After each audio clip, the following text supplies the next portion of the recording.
안녕하십니까. 기도해 주신 덕택에 건강하고 편안하게 잘 다녀왔습니다. 다녀와서 느끼는 것은 아들을 선교사로 보낸 행복이 이런 거구나 하는 생각을 또 해봅니다. 자녀를 선교사로 보내시기 바랍니다. 한남 목자님. 그러면 미국도 갈 수 있어요. 하나님께서 기도해 주신 덕택에 해나와 요한이 가정은 여러 가지 어려운 가운데서도 자리를 잡고 또 선교사로서 또 준비하고 기도하는 것을 보고 감사했습니다. 또 실제적인 어려움들을 들어보니까 참 미국에서 한국 사람으로서 살아간다는 게 결코 쉽지 않다는 것을 참 많이 깨닫습니다. 요한 선교사의 동역자 해나홍 선교사가 수술하는 외과 의사인데 자기 성이 이제 해나홍으로 이렇게 돼 있는데 홍이라는 성을 보고 아시아인들은 찾아와서 또 미국인들도 홍콩 사람이냐 이렇게 너무 무식하죠, 그렇죠? 묻는다고 그러면서 자기는 미국 사람으로 살고자 애를 쓰고 공부하고 노력했는데 어쩔 수 없는 그 한계죠.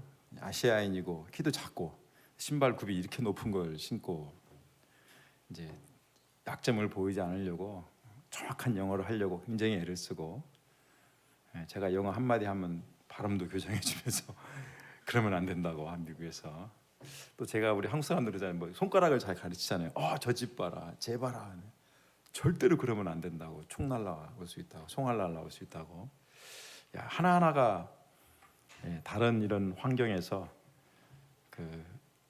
우리가 미처 알지 못한 어려움들 속에서 극복해 가면서 투쟁하는 걸 보고 새삼스럽게 참 대단하다는 생각을 많이 했습니다. 그런 가운데 주의를 이루어 가시는 것을 감사합니다. 오늘은 마가복음 6강인데요. 요절 말씀 14절을 읽고 기도하겠습니다. 14절 시작. 이에 12를 세우셨으니 이는 자기와 함께 있게 하시고 또 보내사 전도도 하며. 감사하신 아버지 하나님, 저희들에게 마가복음 말씀을 통하여 본받기에 예수님이 누구신가, 또 우리에게 주시는 예수님의 은혜가 무엇인가를 배울 수 있는 기회를 주셔서 감사합니다. 이 시간 12를 부르시는 예수님을 배우고자 합니다. 또 이 부르심 앞에 우리의 삶과 우리의 존재와 우리의 부르심이 무엇인가를 새롭게 하기 원합니다. 부족한 종을 도와주시고 주의 말씀을 우리의 심령에 들려주시옵기를 간절히 소원하고 기도합니다. 예수님의 이름으로 기도했습니다. 아멘. 예수님께서 참 많은 일을 하셨는데 예수님이 하신 많은 일 중에 가장 중요한 두 가지 일이 있다면 무엇이라고 생각되십니까? 제가 볼 때 우리 열국 목자는 이렇게 대답할 것 같아요. 예수님이 자기를 구원하신 것과 사람 목자와 결혼하게 한 것이다, 이렇게 할 것 같아요. 솔직히 저도 같은 대답을 할 것 같습니다. 좋은 마음이죠. 그런데 역사학자들은 좀 다르게 말합니다. 하나는 예수님께서 십자가에서 죽으시고 부활하심으로써 복음을 완성하신 것이고, 또 하나는 그 복음을 전파할 수 있는 제자들을 세우신 것이다, 이렇게 말들을 합니다. 오늘 말씀은 그 중에서 12제자를 세우신 사건을 이야기하고 있습니다. 이것이 얼마나 중요한지 하는 것은 예수님께서 12제자를 세우시면서 하신 그 목적이 무엇인가를 보면 알 수가 있습니다. 그런데 12제자를 세우신 사건에 이어서 친족들이 예수님을 잡으러 나온 장면이 나옵니다. 또 예수님의 가족들이 예수님을 만나러 나오는 장면이 나옵니다. 12제자를 부르는 이 대단한 역사적인 사건을 기록하는데 그 이어 나오는 사건들은 좀 친족들이 와서 귀신 들렸다 하고 가족들이 와서 면회 오고 뭔가 좀 어색하고 좀 언밸런스인 것 같아요. 그런데 3장은 맨 마지막에 누가 내 형제요 내 자매인가 하는 예수님의 질문으로 끝을 맺고 있지요. 결국 이것은 예수님의 제자란 어떤 자인가를 우리에게 보여주는 말씀이라고 할 수 있습니다. 예수님의 제자, 과연 어떤 자일까요? 먼저 당시 분위기를 보겠습니다. 7절에 보면 예수님께서 제자들과 함께 바다로 물러가셨다고 했습니다. 사람들이 너무 많이 몰려오기 때문에 예수님께서 사람들을 피해 다니고 있는 상황입니다. 그것도 유다와 예루살렘과 이두메와 요단강 건너편과 두로와 시돈 근처에서 많은 사람들이 예수님의 소문을 듣고 몰려오고 있습니다. 여기에 보니까 유다와 예루살렘은 뭐 그럴 수 있죠. 그런데 이두메 요단강 건너편은 이방인들과 유대인들이 섞여 사는 지역입니다. 더군다나 두로와 시돈은 완전히 이방인 지역입니다. 그러니까 이제는 예수님에 대한 이야기가, 예수님의 소문이 이스라엘 사람들만 아니라 이방인들에게까지 널리 퍼져 있고 그들도 몰려온다는 것을 보여주고 있습니다. 이제는 예수님이 이스라엘 자손만이 아니라 이방의 빛이 되고 그들에게 구원을 베풀고 계심을 보여줍니다. 그래도 감당할 수 없을 만큼 너무 몰려오니까 이게 참 쉽지 않은 상황이죠. 심지어 병으로 고생하는 이들은 틈만 나면 예수님을 만지고자 막 대쉬합니다. 혈루병 앓는 여인이 소문이 나가지고 나도 터치해서 낫겠다 하고 막 틈만 나면 와서 몰려들죠. 또 보니까 귀신들까지 틈만 나면 막 예수님 앞에 엎드려서 당신은 하나님의 아들이니다 하고 막 소리 지릅니다. 하지 말라고 해도 계속해서 이렇게 합니다. 한마디로 정신이 없는 상황이죠. 이렇게 계속할 수는 없죠. 뭔가 특별한 대책이 필요한 상황이었습니다. 이때 예수님이 붙잡으신 방향이 무엇입니까? 13절 또 산에 오르사 자기가 원하는 자들을 부르시니 나아온지라. 이스라엘 역사에서 산에 오른다고 하는 것은 하나님과의 특별한 만남을 위한 것입니다. 특히 하나님께서 이스라엘을 하나님 백성으로 세우실 때 시내산에 모아서 일종의 시내산 언약을 맺지요. 그런 점에서 예수님께서 산에 오르셨다는 것은 이제 새로운 이스라엘, 제2의 출애굽을 시작하고자 한다는 것을 보여주는 사건이라고 할 수 있습니다. 그리고 예수님께서 자기의 원하는 자들을 부르셨습니다. 자기의 원하는 자를 예수님이 부르셨다는 것은 제자로서의 정체성에 있어서 제자가 누구인가 하는 것에 있어서 아주 중요한 요소라고 할 수 있습니다.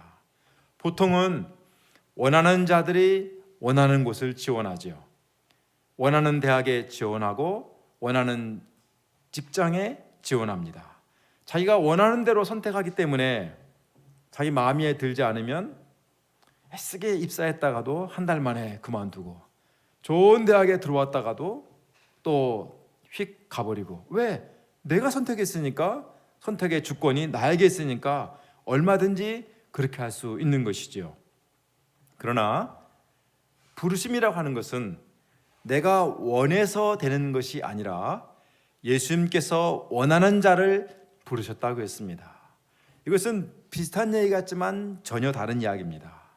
왜냐하면 선택의 주권이 나에게 있지 않고 예수님에게 있다는 것을 말해줍니다. 선택의 주권이 예수님에게 있다는 것은 내 마음대로 그만둘 수 없어요. 나 제자 못해. 사표 낼래. 어디에 사표 낼 거예요? 천국에 톡 보낼 거예요? 나 예수님 그만둡니다. 빠이빠이. 그럴 수 없죠. 더구나 예수님은 산의 자리를 잡고 마치 하나님께서 모세를 부르셨던 것처럼 또 이스라엘 백성을 세우셨던 것처럼 제 아들을 부르시는 장면을 보여주고 있습니다. 뭘 말할까요? 이 부르심에 절대적인 권위가 있다는 것을 말해줍니다. 하나님이 모세를 부르신 것처럼 이 땅에 오신 하나님이신 예수님이 제 아들을 부르시는 것입니다. 영적인 권위와 권세로 택하여 세우시는 것입니다. 그러니까 내 마음대로 싫다 좋다 말할 수 없습니다.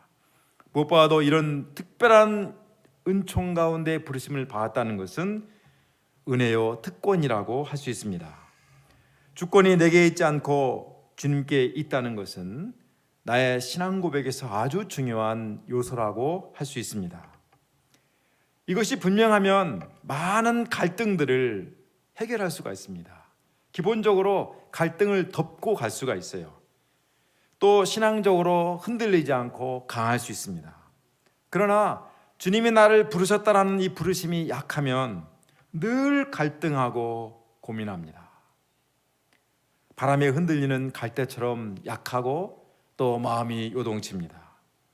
제게 많은 분들이 묻습니다. 전공이 공대를 나오셨다는데 어쩌다가 목회자가 되었습니까? 그러면서 또 한마디 꼭 합니다. 부모님들 걱정 많이 하셨겠어요. 이렇게. 그때마다 저는 대답을 합니다. 소가 고삐에 끌려가듯이 주님께 끌려오다 보니까 여기까지 왔습니다. 그러면 저도 한마디 더 하죠. 더구나 제가 소띠입니다. 이렇게. 어떤 분은 저를 향해서 목자 체질이라고 말합니다. 잘 논다고. 그러나 제 자신을 볼 때 저는 목자 체질이 전혀 아닙니다.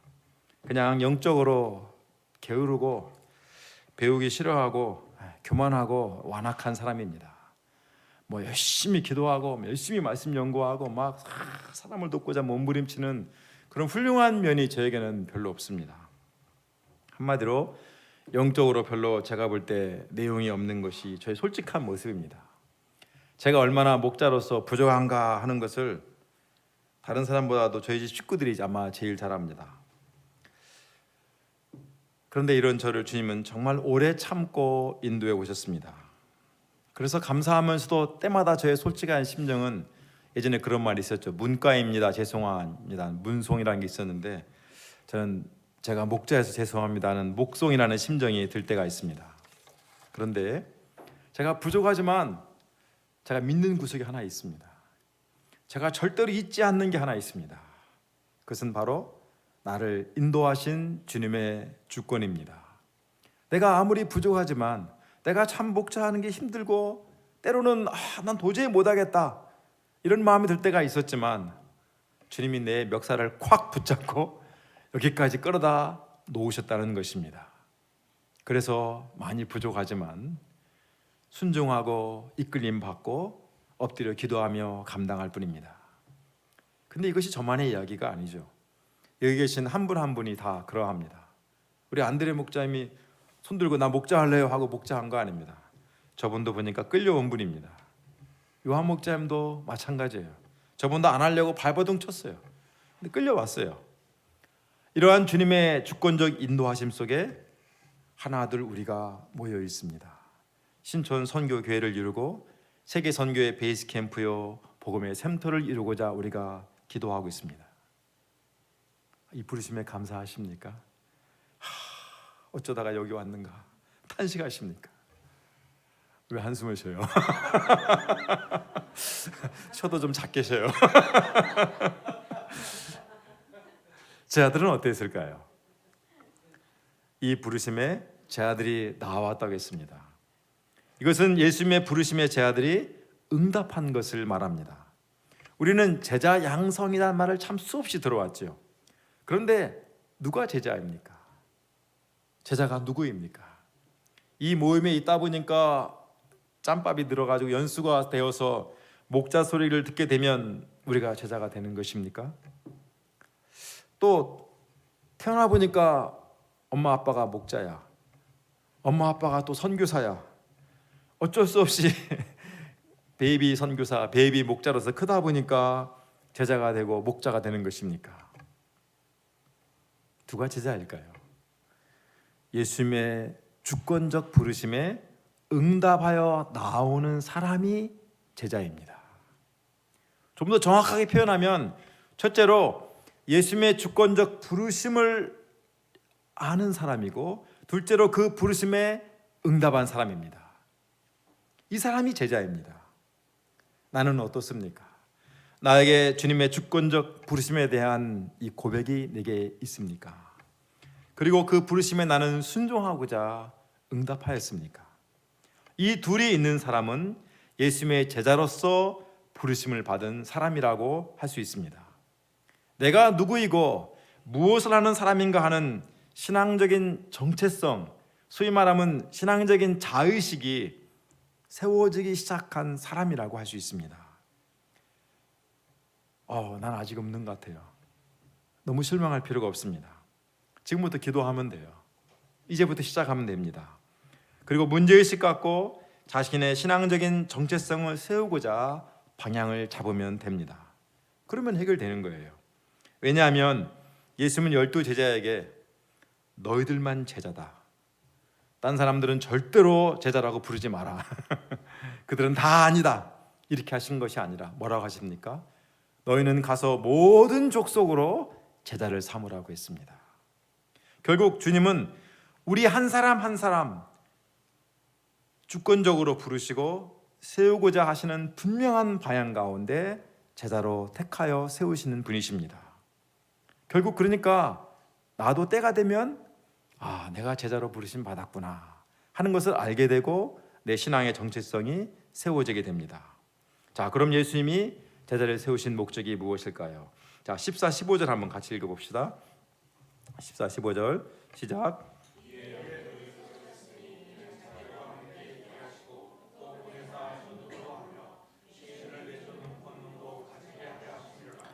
저자로 제자를 통한 예수님의 비전 실현입니다. 예수님께서 12 제자를 세우셨습니다. 그 숫자가 그리 많지 않죠. 그렇다고 적은 숫자라고 할 수도 없습니다. 여기서 12는 이스라엘의 12 지파를 상징합니다. 그렇다고 12를 세우신 것은 이제부터 12를 통해서 새로운 이스라엘 세우겠다는 방향을 분명히 제시하신 것이라고 할 수 있죠. 출애굽한 새 이스라엘 세우는 것, 이것이 바로 예수님이 가지신 비전의 시작이었습니다. 그 비전의 실현을 위해서 예수님을 12제자를 부르시고 그들을 통하여서 새로운 이스라엘을 세우는 역사를 시작하신 것입니다.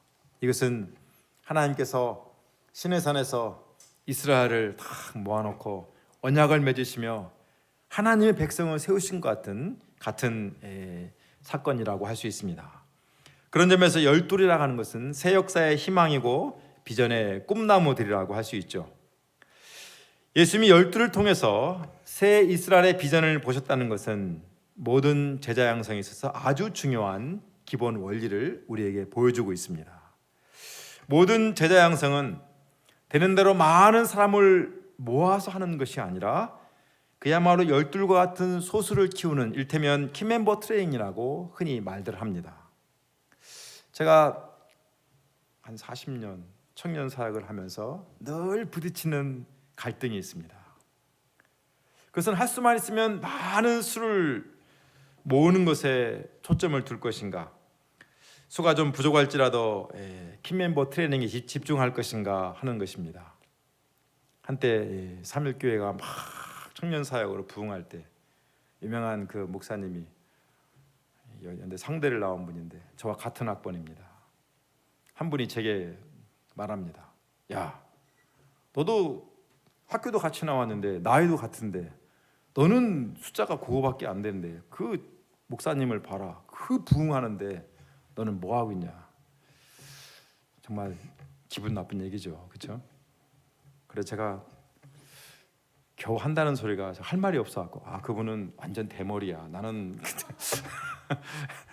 스타일이 달라, 웃으면서 그렇게 했는데 넘어갔는데, 가끔 사람들이 묻습니다. 그렇게 적은 수를 가지고 어떻게 버티십니까? 저도 늘 갈등을 많이 합니다. 옆에 무슨 교회죠? 옆에 있는 교회가 서부교회 사람들이 가는 거 보면 우리가 더 많이 와야 되는데 갈등할 때도 없지 않아 있습니다. 사람이 많으면 좋은 점이 많죠.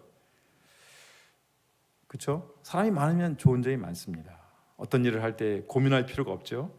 한두 사람이 막 많은 일을 하다 보니까 지치는 일도 없습니다. 그러나 우리가 잊지 말아야 할 것이 있습니다. 수가 많다고 다 좋은 게 아니죠. 하나님께서 우리를 통해 하고자 하신 일이 무엇인가를 우리가 한번 돌아봐야 됩니다. 예수님이 능력이 없어서, 예수님이 밥그릇이 12개밖에 없어서 12제자를 모으신 게 아니죠. 더 많은 사람, 더 많은 그룹을 가지고 한 방에 더 엄청난 일을 할 수도 있었을 텐데 왜 하필이면 12인가?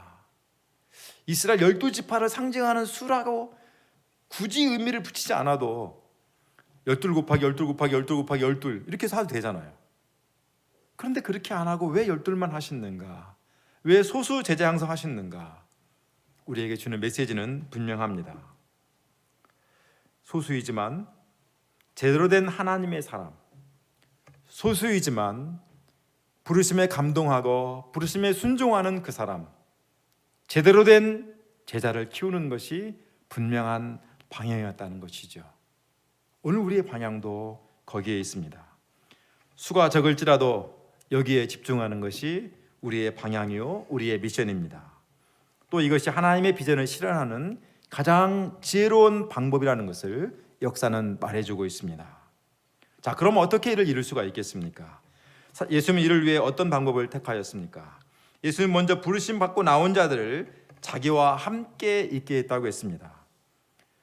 예수님과 함께 있다는 것은 예수님과 함께 거하면서 예수님을 배운다는 것을 말하겠죠.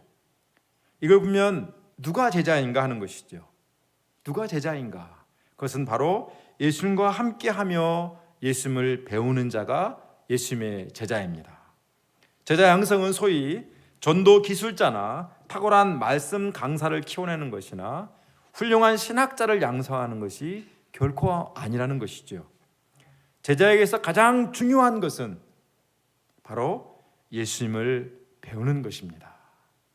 예수님을 배운다는 게 무엇이겠습니까? 예수님을 배운다는 것은 단지 예수님의 능력이나 예수님의 스킬이나 예수님의 흉내를 내는 것이 아니죠. 이게 중요한 문제입니다. 예수님을 배운다는 게 뭔가? 예수님에게 뭘 배우겠어요, 우리가? 그것은 무엇보다도 예수님의 인격을 배우는 것이죠. 예수님의 겸손과 예수님의 섬김과 예수님의 하나님께 대한 순종과 열정과 한 영혼에 대한 예수님의 진심을 우리가 배우는 것입니다. 나로서는 도저히 그럴 수 없는데, 나는 정말 그러기 싫은데 예수님이 그렇게 하셨기 때문에 나도 흉내를 내보는 것입니다. 예수님이 발을 씻기셨기 때문에 나도 상대방의 약점을 감당하고자 애를 써보는 거예요. 그러면서 조금씩 배워가는 것이죠. 예수님을 배우는 것 결코 쉽지 않습니다. 저는 예수님 믿은 지 40년이 지났는데 아직도 제가 볼 때 부족합니다. 아직도 배워야 될 것이 많습니다. 그 중에 하나가 제가 아직도 감정적이고 아직도 승질만 급하고 아직도 하나님께 무릎 꿇고 겸손하게 은혜를 구하는 것 부족하다는 걸 많이 배웁니다. 한 사람을 깊이 돕기보다도 사람에 대한 두려움 때문에 말도 못하고 이렇게 그냥 아웃복싱 하는 선수처럼 빙빙 돌 때가 있습니다. 그래서 예수님을 배우고자 애를 쓰고 있습니다. 그래, 예수님 때문에 해야지, 이런 마음이 들 때가 있죠. 제자에게 제일 중요한 것, 능력이 아니라 예수님을 배워서 예수님의 흉내를 내면서 예수님의 마음을 가져가는 것, 그것이라는 것이죠. 그리고 보니까 또 파송을 받습니다. 제자가 되는 목적은 그냥 은혜를 받고 누리는 것에 있지 않다는 것을 말해주는 것이죠. 제자는 교회 안에 머물면서 할렐루야 찬양하고 은혜롭다, 참 여기가 천국이다, 내가 강같은 평화 부르고 앉아있는 게 제자가 아니라는 거예요. 제자는 세상으로 나아가는 자입니다. 그 세상은 제자가 가면 환영합니까? 그렇지 않습니다. 세상은 시험과 유혹이 가득합니다. 하나님을 알지 못하는 자들이 나를 무시하고 함부로 대합니다. 공동체 안에서는 목자님 소리를 들으는데 세상으로 가면 아저씨 소리를 듣습니다. 아줌마 소리를 듣습니다. 그런 세상에 가서 복음을 전하면 미친놈 소리를 듣습니다. 뭐 하는 사람이냐고 째려봅니다. 그렇게 나가는 것이 제자라는 거예요. 가서 더군다나 전도하며 귀신을 내쫓는 권능을 가지게 하려 함이라고 했습니다. 이것은 스가랴 13장 2절 말씀을 배경으로 귀신을 내쫓는 것은 메시아 시대의 특징으로 여겼다는 것을 보여줍니다. 또한 복음 전파를 통해 어찌 보면 자연스럽고 당연한 결과로 귀신을 내쫓는 것을 말합니다. 오늘 우리 시대에도, 오늘 우리에게도 복음이 전파되고 복음이 강력하게 나타나면 귀신이 쫓겨납니다.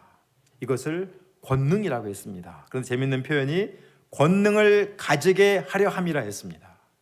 그냥 권능이 주어지는 게 아니라 복음을 믿고 강력하게 복음을 증거하고 나아가서 복음을 전하면 귀신이 떠나가는 역사가 나타난다는 것입니다. 이건 우리 개인들도 경험하는 것이죠. 결국 귀신을 내어 쫓는 것은 복음 전파를 위한 능력의 도구고 필요하기 때문에 주님께서 주신 것입니다.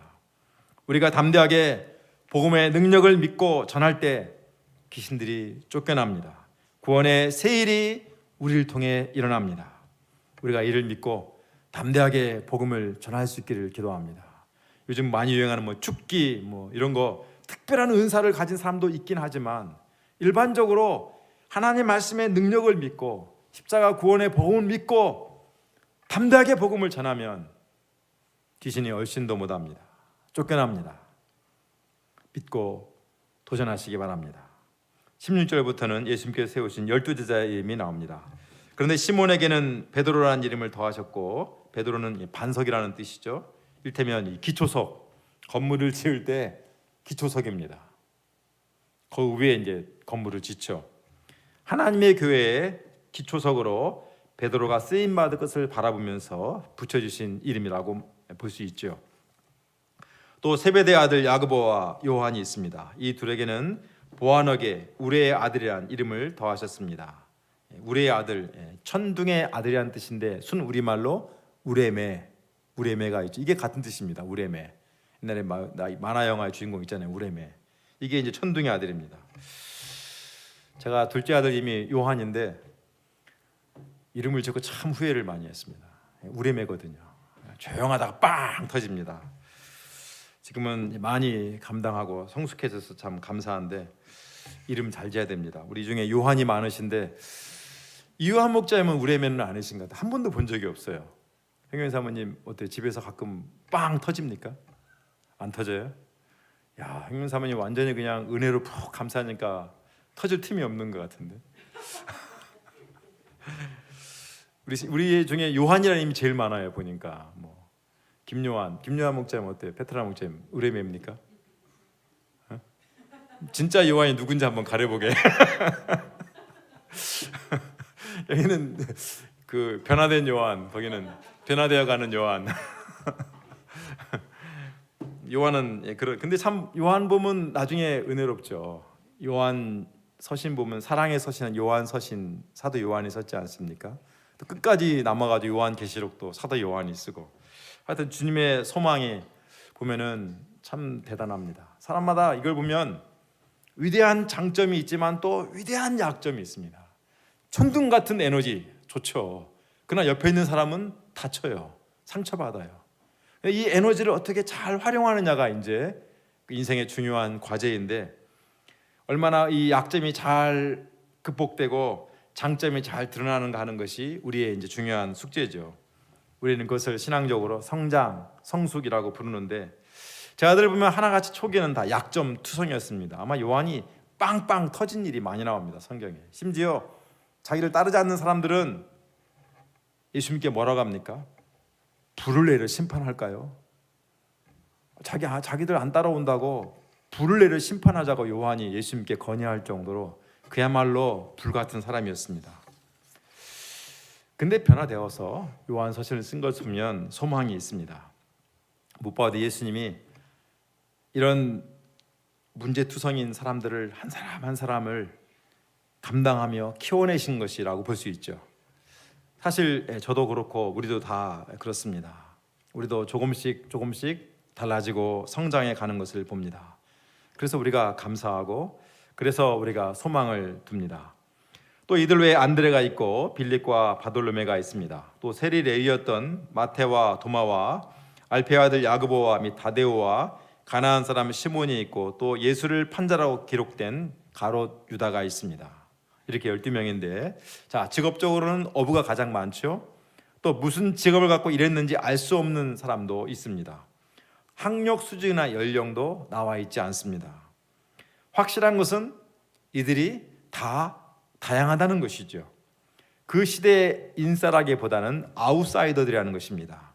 그런데도 예수님은 이들을 부르시고 이들을 통해서 새로운 이스라엘을 세울 소망을 주셨습니다. 그런데 이 소망은 소망으로 끝이 난 것이 아니죠. 그리고 이들로서 끝이 난 것도 아닙니다. 예수님의 부르심의 소망은 지금도 계속됩니다. 오늘도 예수님은 새 이스라엘의 일꾼으로 우리를 부르고 계십니다. 예수님을 배우고 예수님에게 보내심 받아서 전도하고 귀신을 내쫓는 권능으로 세일을 할 제자, 이 제자들을 예수님은 지금도 부르십니다. 이 부르심에 응답하여 나오는 자, 그가 곧 예수님의 제자입니다. 그가 새 이스라엘의 일꾼이요 이 시대의 하나님의 희망이라고 할 수 있습니다. 우리 가운데 이런 청년들이 있음을 감사하고 또 계속해서 예수님의 부르심에 응답하고 나오는 제자들이 있으므로 이 시대 가운데 복음을 전하는 청년들이 많이 일어나기를 간절히 기도합니다. 자, 20절부터 봅시다. 자, 예수님께 집에 들어가시니까 무리가 많이 모여들어서 식사할 겨를도 없으셨다고 했습니다. 그런데 예수님의 친족들이 예수님을 붙잡고자 왔다고 했습니다. 이 정도 되면 예수님을 만나서 자기도 제자로 끼워달라고 청탁하러 올 것 같은데 예수님을 붙잡아 가려고 왔다. 그 이유가 뭐예요? 예수님을 미쳤다라고 얘기했다고 했습니다. 귀신 들렸다. 그 이유가 예루살렘에서 내려온 서기관들도 예수님이 사탄의 또 다른 이름인 바알세불 뜻이 뭐라고요? 파리 대왕. 언젠가 노벨 문학상 파리 대왕이 있었죠. 그 작품에 나오죠. 동물의 머리뼈에 파리가 바글바글 모여들어서 이걸 세우는 것을 파리 대왕이라고 했습니다. 추리에 보면 파리는 재앙 중에 하나였습니다. 애굽 시대의 파리는 신으로 숭배받던 존재였습니다. 잘 믿어지지 않죠? 워낙 숫자가 많으니까 신으로 숭배했을 정도로 대단히 귀하게 여겼습니다. 그 우상을 조롱한 것이 파리 대왕이라는 소설이고 그 이름이 바알세불입니다. 사탄의 또 다른 이름. 다 연관이 있어요. 그런데 서기관들이 그 사탄의 또 다른 이름인 바알세불을 짚혔다. 다시 말하면 바알세불에 사로잡혔다. 이렇게 예수님을 비난하고 정죄하고 끄집어내려고 한 것이죠. 예수님은 이들에게 한 가지 비유를 통해 자신의 사역을 밝히십니다. 사탄을 쫓아내겠습니까? 그럴 리가 없죠. 분쟁하면 망하니까 머리 좋은 사탄이 결코 서로 분쟁할 리가 없습니다. 그런데 지금 사탄의 똘마니들인 귀신이 쫓겨난다는 것은 무엇을 말하겠습니까? 예수님께서 강한 자를 먼저 결박하여야 그의 집을 약탈할 수 있다고 말씀했습니다. 그러죠. 센 놈을 붙잡아야 될 거 아니에요? 예수님께서 사탄의 쫄개인 귀신을 쫓아낼 수 있는 것은 무엇을 말합니까? 귀신보다 더 강한 사탄을 꽉 결박해서 묶어놨기 때문에 그 똘마니들을 귀신들을 쫓아낼 수 있다는 것이죠. 그러니까 예수님이 귀신을 쫓아내는 것은 바알세불을 힘입어서 사탄의 능력으로 하는 게 아니라 사탄을 묶어놓고 영적인 하나님의 힘으로 하는 것이다라는 것을 분명히 밝히신 것입니다. 결국 사탄에 결박당했고 그의 나라는 무너지고 있고 이제 하나님 나라는 가까이 다가오고 있다. 귀신이 쫓겨나는 것은 바로 그 증거다라고 예수님이 설명해 주시는 거예요. 그러면 받아들여야지. 그런데 이를 알지 못하고 비판만 하는 자들에게 예수님이 분명한 경고를 하십니다. 28, 29절 내가 진실로 너희에게 이르노니 사람의 모든 죄와 모든 모독하는 일은 사하심을 얻되 누구든지 성령을 모독하는 자는 영원히 사하심을 얻지 못하고 영원한 죄가 되느니라 하시니. 이 말씀은 오해가 많이 있고 또 많이 악용됩니다. 특히 이단의 교주들이 이걸 많이 인용합니다. JMS나 이런 데서 이걸 많이 인용해요. 성령을 모독하는 자는 사하심을 얻지 못한다 그래놓고 막 협박할 때 많이 쓰는데 이거는 정말 그 말씀이 아니죠. 분명한 것은 예수님은 어떤 죄라도 사하시고 다 구원할 수 있는 우리의 구원의 주님이십니다. 그러죠? 어떤 죄는 용서받고 어떤 죄는 용서 못 받고 예수님이 가려서 용서하십니까? 그런 거 없습니다. 어떤 죄, 아무리 심각한 죄, 아무리 참혹한 죄라도 예수님은 다 용서하시고 다 구원해 주십니다. 자, 그런데 왜 여기서 성령을 못 오가는 자는 영원히 사하심을 얻지 못하는가? 하나님을 못 오겠기 때문에 참남한 죄라 그런 것인가? 그게 아니고, 성령을 못 오간다는 것은 예수님의 사역을 인정하지 않는 것입니다. 예수님의 사역을 인정하지 않는다는 것은 예수님의 제사함이나 구원의 역사를 인정하지 않는 거예요. 예수님의 사역을 인정하지 않는데 어떻게 죄사함 받을 수 있겠어요? 그렇죠? 인정해야 죄를 깨닫고 회개하고 돌이키는 것이죠. 사함 받을 근거를 없애기 때문에 용서 못 받는 것입니다. 그러나 성령을 거역했을지라도 회개하고 성령의 역사를 인정하고 받아들이면 죄사함을 받을 수 있습니다. 그런데도 이들은 예수님에 대해서 뭐라고 말합니까? 더러운 귀신이 들렸다. 예수님이 분명히 설명하는데도 하나도 안 받아들여요. 이러면 구제불능이죠. 자기들의 고집으로 자기가 망할 길을 파는 것입니다. 속담에 아는 것이 병이란 말이 있는데, 이것은 제대로 알면 병이 안 되죠. 조금 알기 때문에 조금 아는 거 가지고 다 알았다고 생각하기 때문에 이런 문제가 생기는 거예요. 31절 봅시다. 이번에는 예수님의 친족들이 아니라 또 가족들이 등장합니다. 자, 갑자기 친족이 나오고 가족이 등장하는 이유가 무엇이겠습니까? 먼저 본문을 보면 그때 예수의 어머니와 동생들이 와서 밖에 서서 사람들을 보내어 예수님을 불렀다고 했습니다. 예수님의 어머니 마리아와 또 예수님 이후에 태어난 이제 형제 자매들이 예수님을 만나러 온 거예요. 예수님이 계신 곳에 이제 면회를 오긴 왔는데 사람들이 너무 많으니까 들어가지 못하고 사람을 보내서 가족들이 면회 왔다고 불러내는 상황입니다. 우리가 알다시피 예수님은 30세까지 나사렛에서 목수로 일하시며 보통 청년으로 사셨습니다. 그러니까 어머니 마리아하고도 또 이 형제들하고도 같은 집에 살면서 친숙하게 지냈을 거예요, 당연히. 그리고 30세 이후 세례 요한에게 세례 받으신 후에 하나님의 아들로서 메시아의 길을 시작하셨습니다. 우리는 이것을 공생애라고 부르죠. 그리고 복음을 전하기 위해 이곳저곳 다니시고 병자를 고치시고 이제 12살까지 부르시면서 예수님이 함께 하십니다. 또 수많은 무리가 예수님을 따르고 있습니다. 바야흐로 예수님을 통한 구원의 새 역사가 시작되고 있었습니다. 그러나 친척들은 이런 예수님이 미쳤다고 여기고 잡아가려고 했고, 서기관들은 예수님이 아예 귀신 들렸다 선포하고 예수님을 힐난했습니다. 이제는 가족까지 찾아왔습니다. 자, 가족이 왜 찾아왔을까요? 왜 찾아왔을까요? 와, 우리 성님이 출세했어 덕보러 찾아왔을까요? 보고 싶어 왔을까요? 본문에 안 나오니까 알 수 없지만 이것도 같은 맥락일 것 같아요. 예수님이 자꾸 문제를 일으킨다는 소문이 나왔으니까 어떻게 좀 뜯어 말리려고 오지 않았나 싶어요. 예수님 편에서는 어땠을까요? 오랜만에 가족들이 왔으니까 반가웠겠죠. 더군다나 어머니 마리아가 왔으니까 어머니 음식은 특별하잖아요. 소울푸드 아닙니까? 그래도 기대하고 반가웠을까요? 자, 무리들에게 둘러싸이는 예수님에게 누군가 와서 소식을 전합니다. 보소서 당신의 어머니와 동생들과 너희들이 밖에서 찾나이다.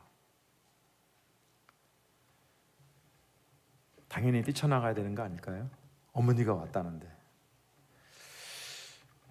예수님은 근데 이때 무엇을 말씀하십니까? 누가 내 어머니며 내 동생들이냐? 분위기가 좀 싸하죠? 멀리서 어머니하고 형제 자매들이 왔는데 나갈 생각은 안 하고 누가 내 어머니고 내 동생들이냐고 말씀하십니다. 그리고 자기와 함께하는 자들을 둘러보고 한마디 더 하시죠. 내 어머니와 내 동생들을 보라. 멀리서 찾아온 어머니와 형제 자매 너희들이 내 어머니고 내 동생들이 아니라 지금 예수님 주위에 둘러앉은 자들, 예수님과 함께 앉은 이들이 바로 내 어머니와 동생들이라고 말씀하십니다. 멀리서 찾아온 가족들이 들으면 정말 상처받을 내용이죠. 완전히 미쳤구나 할 수 있죠. 자, 그런데 왜 예수님이 이 말씀을 하시겠습니까? 35절 같이 한번 읽어볼까요? 35절 시작.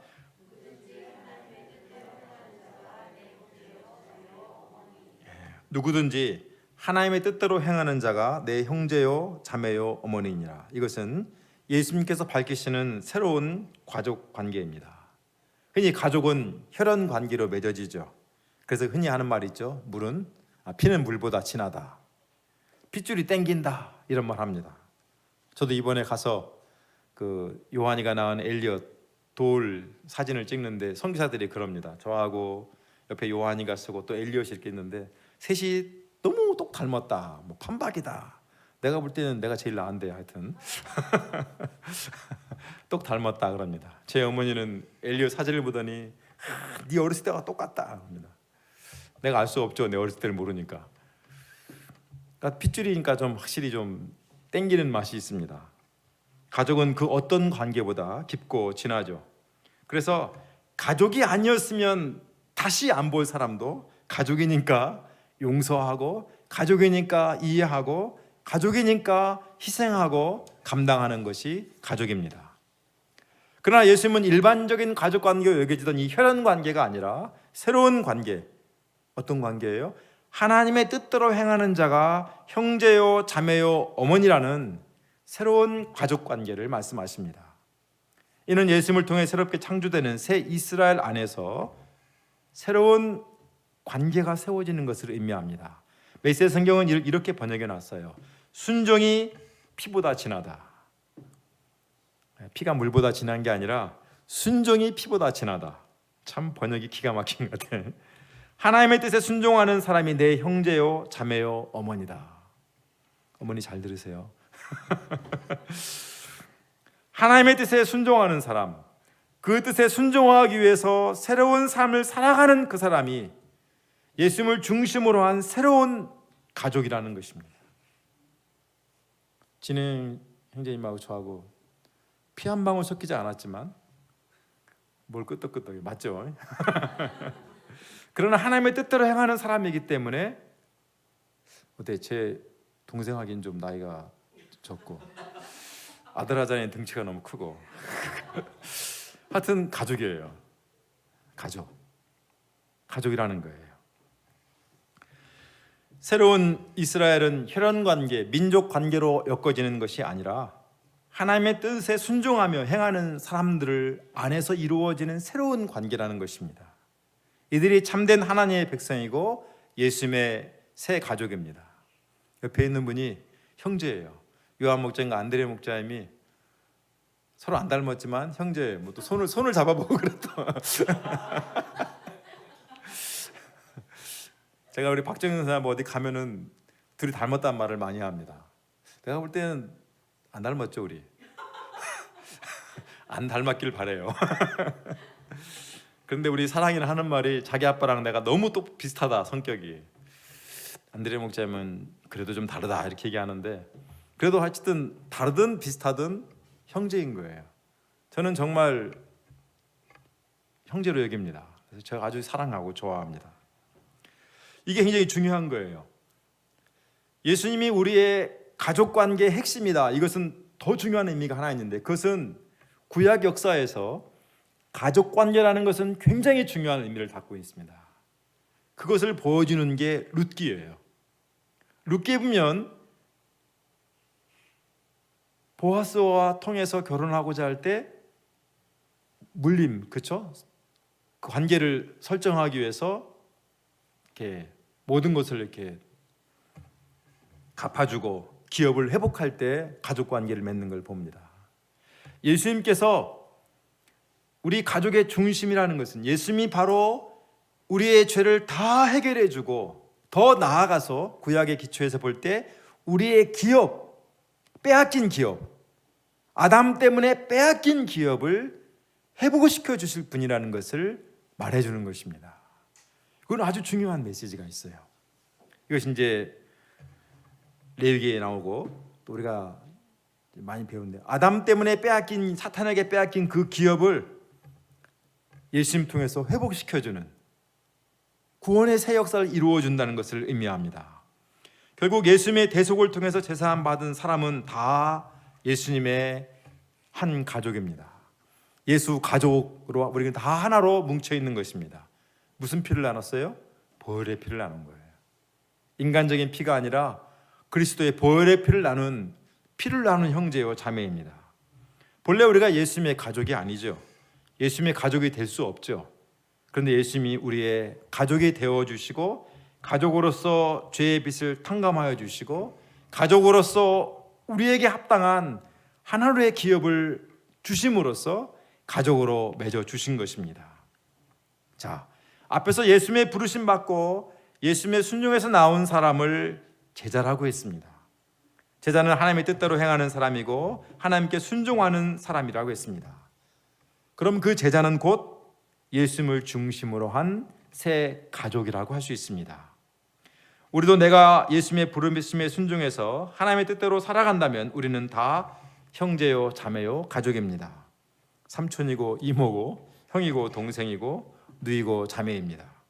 그래서 아픔도 함께 나누고 기쁨도 함께 나눕니다. 가족이 아니었으면 절대로 안 봤을 약점도 알게 되고 그의 약점도 감당하게 되고 어렵고 힘들 때 의지가 되어줍니다. 누구에게도 할 수 없는 속 이야기도 하고, 때로는 와서 눈물도 흘리고, 때로는 상처도 받고, 가족이 아니었으면 안 만났을 일인데 가족이기 때문에 같이 하다 보니까 상처도 받아요. 그러면서 또 딱쟁이가 생기고, 그러면서 또 하나가 되어갑니다. 이게 바로 그러면서 하나님의 뜻대로 서로 힘을 합해서 하나님의 일을 이뤄갑니다. 예수님의 부르심을 따라가는 가족 공동체의 모습이라고 할 수 있습니다. 저는 우리의 신앙 공동체가 이런 제자 공동체, 나아가 예수 가족 공동체가 되기를 간절히 소원합니다. 우리는 서로 부족합니다. 서로 약점들이 있습니다.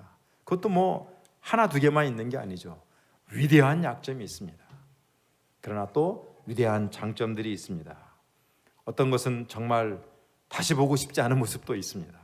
그러나 우리가 가족이기 때문에 서로 감당하고, 가족이기 때문에 품고 이해하고 사랑하고 섬깁니다. 또 하나님의 뜻에 순종해서 함께 나아갑니다.